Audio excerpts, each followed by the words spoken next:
Hello, bookworms. I'm Kate. And I'm Jess. And this is Books, Brews, and Banter.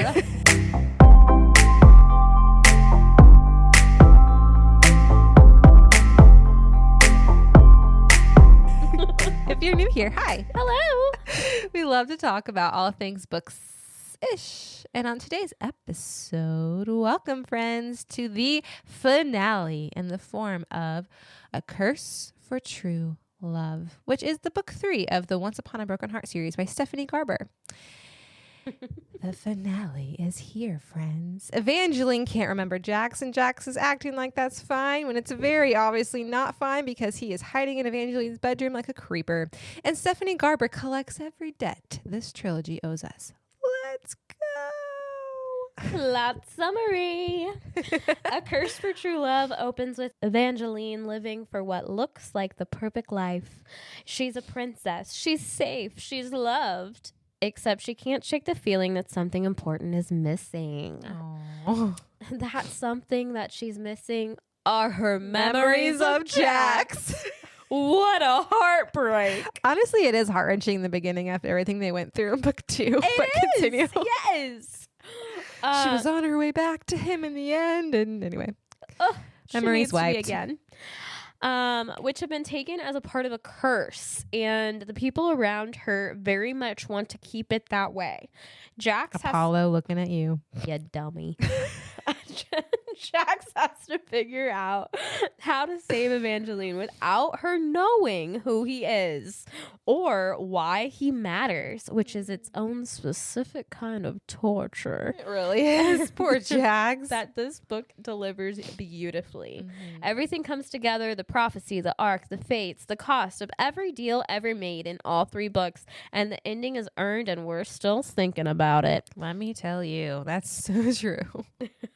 All right, so for that general character breakdown, we have Evangeline, the girl who forgot. She's still herself underneath the curse, fighting back, even when she doesn't know what she's fighting for. Poor girl, my goodness. What a heartbreaker. I will say, the first couple chapters of this book, when she doesn't have her memories, is honestly heart-wrenching because you have a few POVs from Jax, and I think what sticks out the most in my mind is when she and Jax are down in the garden and he's trying to teach her how to protect herself because he's trying to convince her that she's not safe and she doesn't understand why. And he's just like staring at her at one point and she's like, why is he looking at me like I'm like everything to him? But then she's like, I don't even know who this guy is. And my heart just like broke. Anyway, continue. I just want that look. That's all. She's like, just give me the one look, please. Watching her rediscover who she is without her memories is a roadmap. Is stunning. Garber proves how well she really built this character by showing she's still entirely herself, even stripped of context, which I think is just a unique capability. Yeah, I agree. Of Garber to be able to do, because I mean, if you strip everything, you would think like, what's left? Right. But instead it really just strips her bare to like what her supports are, like who she really is at her foundation. Yeah. And I think that's really cool to see. Yeah, and I put that the way that she makes Evangeline makes choices that she would otherwise if her memories were still there. It was just like chef's kiss. Because I just think, again, that as an author, when you've been through so much with a character, it's probably really tempting to still write them as they were. Does that make sense? And so Absolutely. The fact that she's able to kind of reverse architect that was really impressive. And the fact that she's still herself, but then she still feels this need for something else, which was Jax. I was like, oh, so well done, Jax. Stephanie. Way to break our heartstrings. It's fine. Jess's favorite character, Jax. If you haven't figured that out from the past couple episodes we've recorded through Caravel and Once Upon a Broken Heart, I don't know what to tell you. I'm really subtle about it. I don't know what you're talking about. Oh, okay, go ahead. Jax. full feelings, terminal feelings, doing everything wrong in the service of doing the right thing. He's come so far. So far. He really has.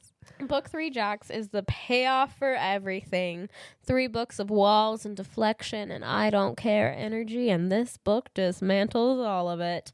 We're emotional and we will not apologize. Yeah.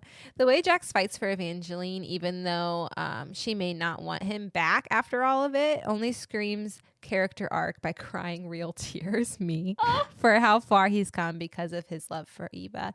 I think, to me, there's even a scene too where he's talking in his own head in his own POV in her room. Again, he's like creepily watching her in her room because he's worried that like Apollo is gonna hurt her or something like that. But he's basically like, she can't remember him, and he's too much of a bastard to admit that he hates that. Like, he hates the fact that she can't remember him, and he doesn't know why that bothers him so much. And so like that in itself is when I realized when I was reading this book, oh wow, like he's really come like really far because he's willing to admit to himself that he has feelings for her, even if he can't admit to how far they go. Yeah, which makes sense because if you think about it and what we learned about Fates and Caraval, he's not supposed to have feelings. Right, yeah. He doesn't know what they are. Right. You know, like, so, I mean. He's at least not supposed to be able to tell the difference between good and bad feelings. Yes. Like, yeah. Yeah. It should just be obsession. It Right. should just be, you will be mine, possession, Right. not, I want the best for you, even if it's not me. Right. And it almost gives it more context now that we've read Caraval, because we've seen him with Donatella and the way that he handled situations with her. There was always a bargain. There was always something in it for him. There was always a way to tie him to her, or tie her to him. And so the way that it's completely selfless says a lot. Like, that's a very big character arc, in my opinion. Jess is like, oh, break my heart. I'm actually just about to sneeze. Even better. That just made my day. That was so good. I'm over here looking like I'm actually tearing up and looking away. I love it. I'm here for it. And the next character is Apollo. He has a character arc, but we don't love it. So finally, his whole character just makes more sense. The picture comes together, and it's actually pretty sad. His arc concludes here, and it's one of the more quietly devastating things in the trilogy. Once you understand his full picture, the book really reads completely differently. And I 100% agree with that, because his true motives and character come full circle in this book, because you get a whole POV from him, which was actually kind of surprising when I read it the first time, like getting into his head. But honestly, kudos to Garber for writing him as kind of a villain who tries to disguise as the good guy. And we all believed it. Like, I believed it for sure anyway. Because you could always tell there was something off, but you didn't know if that was because like he was cursed and he just doesn't know what to believe. Or if we just have emotional trauma from other books. Right? Preach. 100% preach. But you're silently rooting for him until this book, and then you're in his POV and you realize, no, he's just a terrible human being. And he's not even like the bad character, but he's still not a good character. He's trying to manipulate everything to his wants and needs and desires. So kudos to you, Stephanie. You definitely twist the knife in my gut. Same. It was already there from your last book. Thank All you, right. Jess. Emotional damage scale.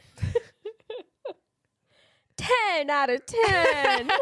Tell us why. I will. The scene where Jax has to watch Eva not remember him and chooses to help her anyways. Repeat. He helps her not remember him. We have not healed. I have not healed. I don't think I ever will. It was shocking how satisfying the ending actually is, and how Garber does not sacrifice the emotional payoff for plot neatness. Yeah. Both things happen, and it's a miracle of a trilogy writing. I agree. I put like the way that you feel the characters and how they all reach an end that's both deserved and needed, but leaving room for more.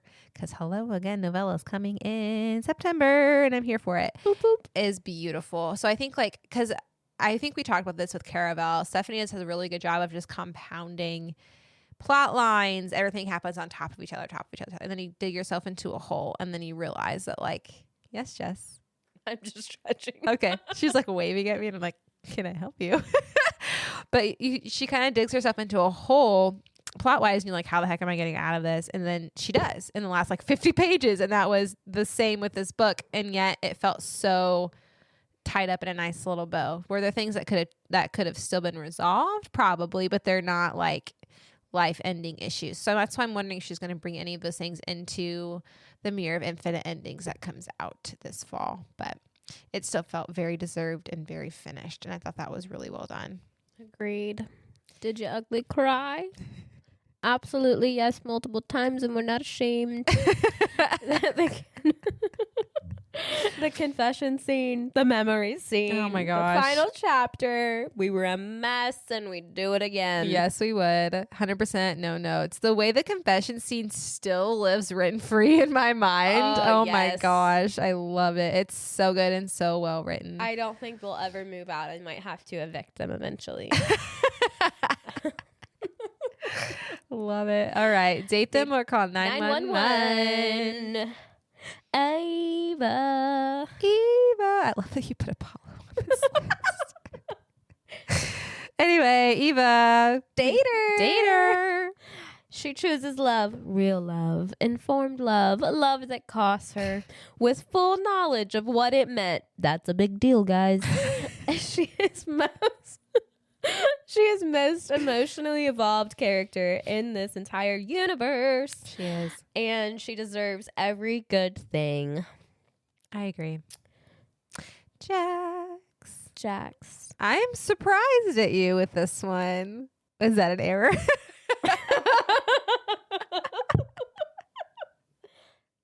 Okay. She just put therapy but not date, so I'm a little confused. But I guess I'll let her talk about it.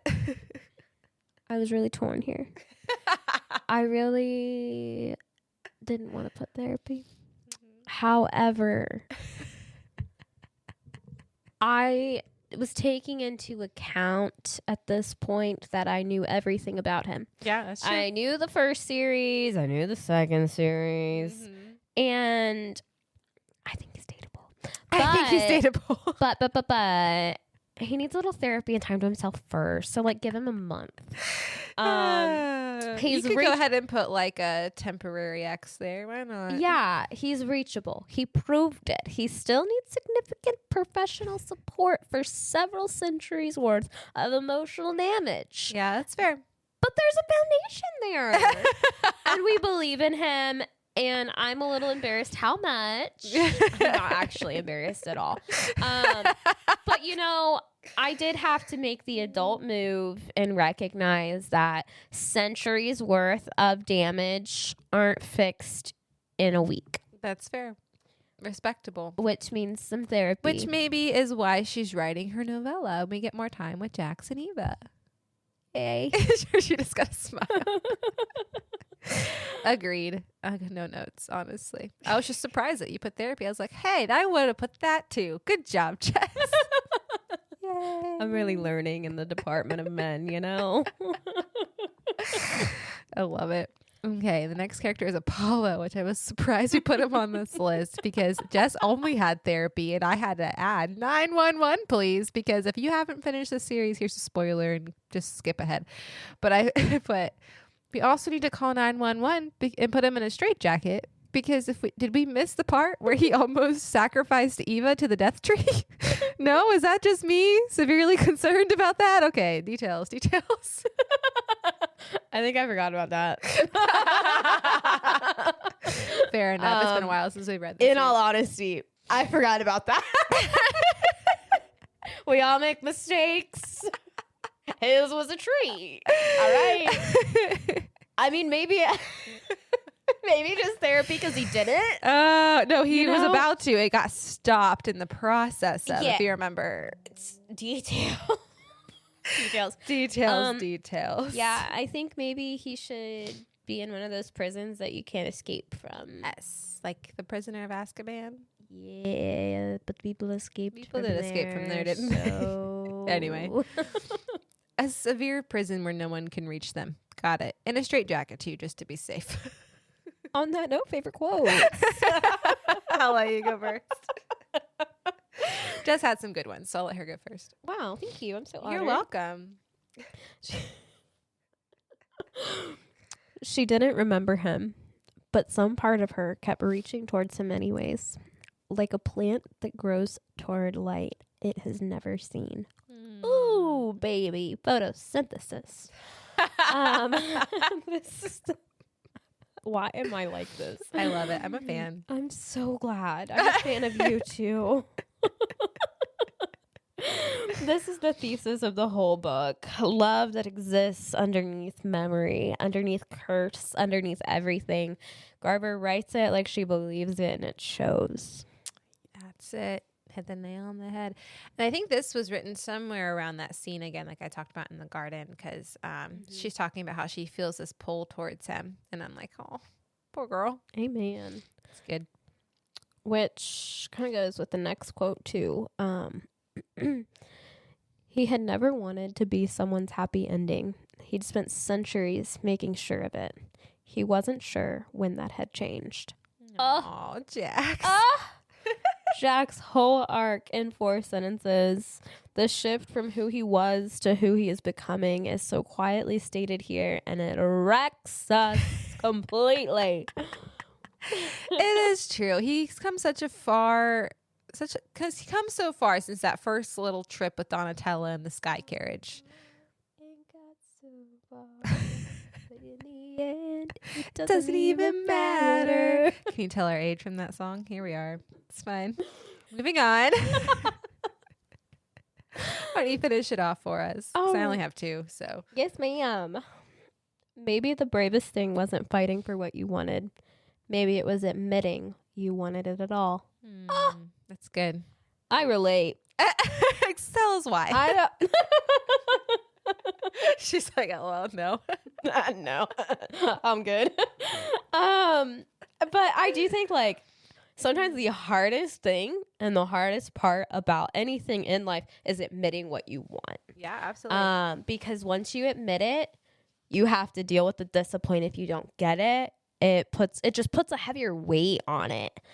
It becomes a risk. Yeah, it becomes a risk, and not everybody likes risk. So I love risk, jumping on all of them. Yeah, I know you do. But it stresses her out. I agree. I think as somebody who has always had a hard time admitting to what they want for that exact reason, because once you admit it, it means that there's something to risk. And it means that you're not only risking of somebody knowing about it, you're also risking like it not being given to you. You risk rejection, you risk losing it, you risk a lot of different things. And I think that's what was kind of that's why I really liked this quote when you put it here, is because it truly is a brave thing to admit to it. I think some people, especially in today's day and age where you can write a million things on the internet and not really have any type of like flashback other than comments. You know what I mean? Like, because they don't really do much. They may hurt your feelings, but they're not going to be exact rejection necessarily of like the person you want or the thing that you want. That's between you and that thing. Mm-hmm. But if you admit to it for yourself, that puts responsibility on you, right? Yeah. And so it's hard. It's a hard thing. So I do believe, I like the way she wrote that. It's the bravest thing. It wasn't fighting for what you wanted, but it's admitting that you wanted it at all. And again, it comes back to her maybe even having experience with that, because that's a really big theme throughout the rest of her books as well. Absolutely. And I think part of it's the bravest thing, and it's hardest when it matters the most to you. Right. Because some things, obviously, like you can risk and it doesn't matter. Like the theme of my life. You might as well try, and if it doesn't work, you're in the same boat as you were. Yeah. You know, but that's a lot easier said than done when it's something small or something that doesn't matter the most to you. Right. When it's something like a friendship, that's a lot harder. That has a lot of weight. Mm-hmm. But for that quote, it was just written so perfectly of a desire as danger, wanting as vulnerability. And it's the most hopeful she's ever framed it. Mm-hmm. It's the answer to the question the whole series has been asking. Yeah, I agree. Because she didn't want to admit that she wanted Jax at all. And Jax wanted her, and they could have been happy so much longer. Just state your feelings, people. Just be honest. Anyway, moving on. My first quote was, Once upon a time, a girl who believed in fairy tales stole the heart of a prince who had sworn to never love. And I just like this because it's kind of like the entire series in one sentence, and we loved every second of it. 100% no notes. Yes, I agree. Because it definitely felt like a fairy tale. It definitely was like a prince who never wanted to love and just a girl who stole his heart. It just really cute. My next quote is, "I'm never going to let you out of my sight." Evangeline says, "You say that as if it should be a threat." He continues to look at her solemnly. "This isn't just for now. It's for always, little fox." And I put, the way I reread this scene again and again with tears in my eyes, I just love them. Because this is the infamous ending scene where they finally confess their love to each other. And Evangeline doesn't die, which is amazing. So she lives and they can live happily ever after. But there's like this moment where Jax is like, "I can't believe you're actually still alive." And then like, it's just this really cute back and forth between them. So that's what this quote's from. And I loved it. I thought it was really sweet. So. And we haven't touched on this the entire time. And I don't know how it never came up. But She's like, suddenly I'm realizing something. The look on her face when I start talking is always hilarious because I can just tell in the back of her mind, she's like, I have no idea what she could Not a clue, but I'm here for the ride. You know what I mean? No, we never said anything about his nickname, the little fox. I know. And I just think it's absolutely effing adorable. Do you want to give a synopsis? No. I just want to say that I love it. Okay, for context, I think just to remind our listeners, because hopefully you've already read this entire series, right? Okay, cool. She's like, Jess, you do have to tell them. What's a really beautiful little, like, not really subplot, but kind of like a core plot, but it's just submised. It's not The forefront. Archer.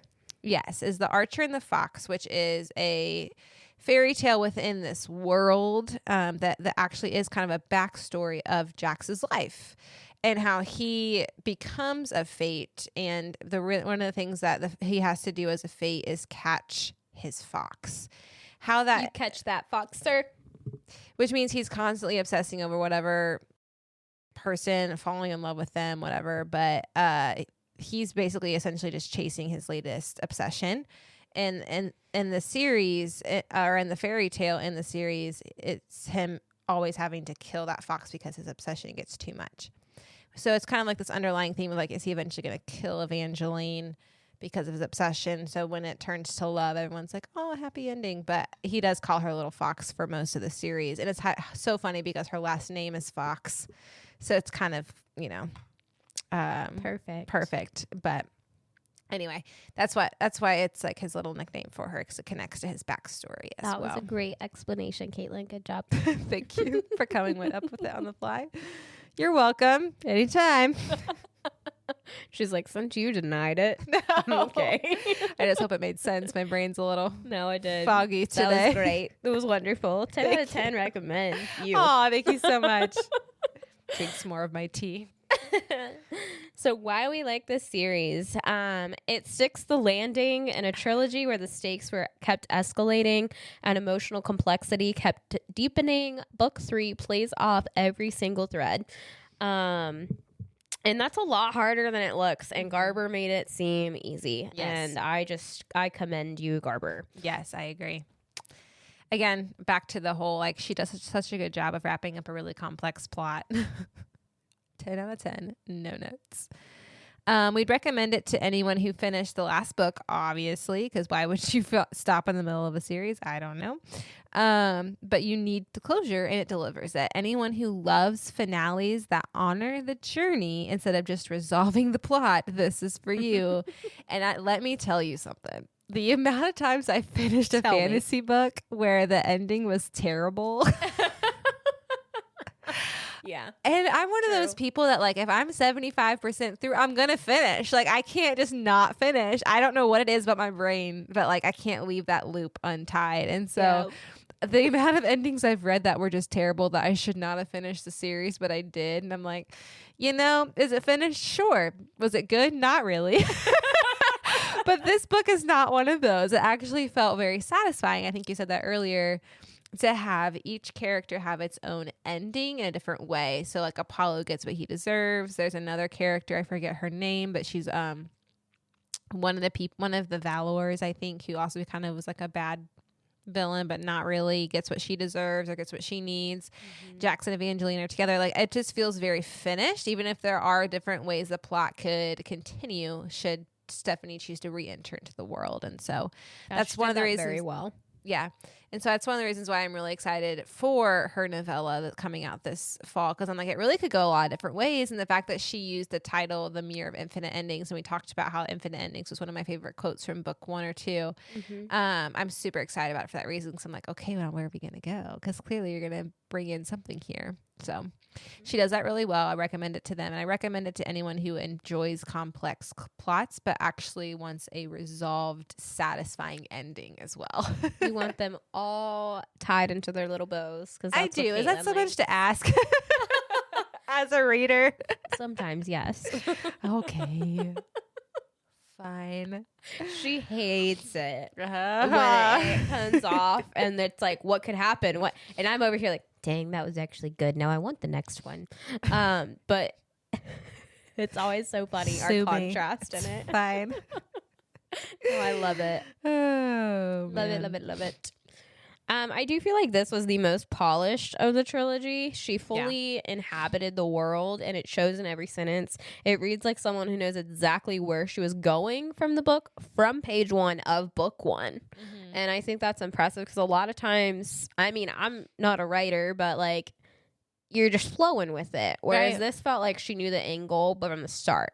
Right. And there's just a very different context of the way you read that. And you can just, I don't know, she's just really good at that. Yeah, I agree. When you go back and reread book 1, you have this vibe like, oh, this is going in that direction. Like, you just don't realize it at first. It's because, again, we started with this series, so going back and rereading, and someone's like, oh, she had an idea in mind. Like, this was clearly where she wanted his arc to go.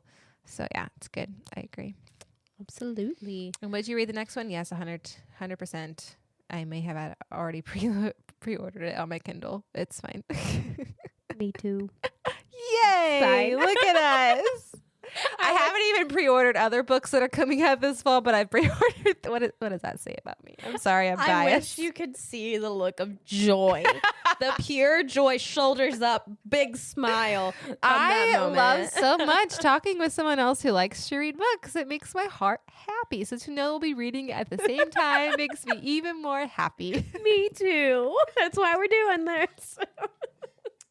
Yay. Okay. Well, friends, thank you for hanging out with us while we gushed about all of our favorite things about this book, about this author, and for hanging out with us in About the magnificent and about Jax. I had to say his name one last time. I love. She's like, I just had to insert it in there just real quick.